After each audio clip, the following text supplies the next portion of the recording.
Pinangunahan ng Police Regional Office Cordillera at PIDEA CAR ang pagsira at pagsunog ng mahigit 9 milyong pisong halaga ng nakumpiskang marijuana sa Camp Major Bado, Dangwa, La Trinidad, Benguet nitong Enero 16.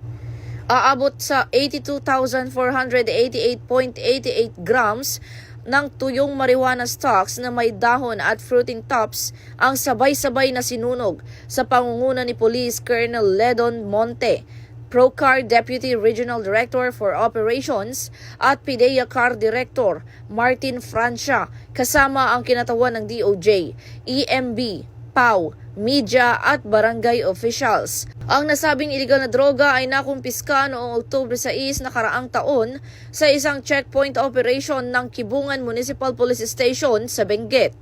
Isinagawa ang destruction upang masiguro ang tamang chain of custody, maiwasan ang recycling ng droga at alinsunod sa RA 9165.